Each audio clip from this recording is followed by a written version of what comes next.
Before I start this video, I just want to say do not try this at home for obvious reasons. So without any further ado, let's start cooking. How to prepare aspirin? Like a boss.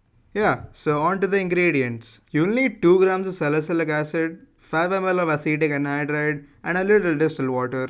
You'll also need a Bunsen burner, a copper dish, and all these glass items, but those are just some funny tools. All you'll actually need is your spirits high and some agile hands. No, I was kidding. That was a joke. Acetic anhydride is super corrosive. Don't even think of touching it. It'll corrode your skin and you won't like the consequences after that. Now, let's start with the procedure. Firstly, take 2 grams of salicylic acid into a watch glass. But Adil, I don't have salicylic acid. Don't worry, you can buy it online and it's not even that pricey. Yeah, but I don't want to spend money on that. Don't worry, I have another way. Take some phenol and give it some carbon dioxide in presence of some strong sodium hydroxide, and that's good enough for your use. But where am I gonna get all that carbon dioxide from? Taylor Swift. Anyway, back to preparing our aspirin. Transfer the 2 grams of salicylic acid into a 125 ml conical flask. Then add 5 ml of acetic anhydride to the flask. Next, add 5 to 6 drops of sulfuric acid as a catalyst to make the medium a little more acidic and speed up the reaction. Now place the mixture on a temperature of 50 to 60 degrees Celsius using a Bunsen burner until the solution turns clear. This step took me about half an hour when I had done it. So you can spend that time wisely by watching other videos on my channel and dropping a like on each one of them.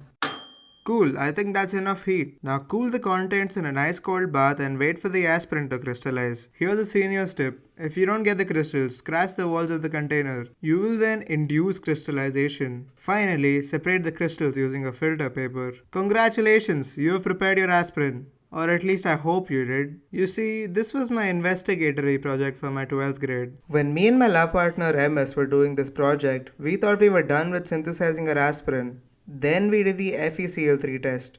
When we added the FeCl3 to our aspirin, we saw the solution's color change from white to violet. MS celebrated that, and right then I realized that what we prepared was anything but aspirin. Well, you see, FeCl3 is a Lewis acid, and for it to neutralize, you need a basic group which donates some electrons. This hydroxyl group here in the salicylic acid does that job. But the problem arises in the aspirin structure. You see, there is no hydroxyl group here in the aspirin because it just got acetylated. So there is no electron pair to donate in the first place. It's like telling a dodo to fly. But you know that's not possible because they don't exist. In short, the crystals we had prepared was nothing even close to what aspirin is supposed to be like.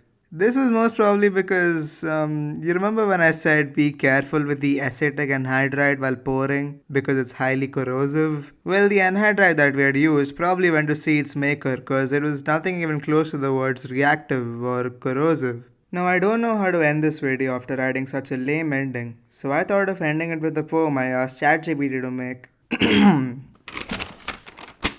In the lab, he worked with care, mixing compounds here and there. A vision clear, a goal in sight, to craft a product pure and bright. But no reaction, no result, just silence mocking his consult. He checked his notes, retraced the way, yet the answer still kept far away. Defeated now, but not for long, each failure made his will grow strong. For every trial, though incomplete, brings him closer to success he'll meet. Okay, now let's just end this video.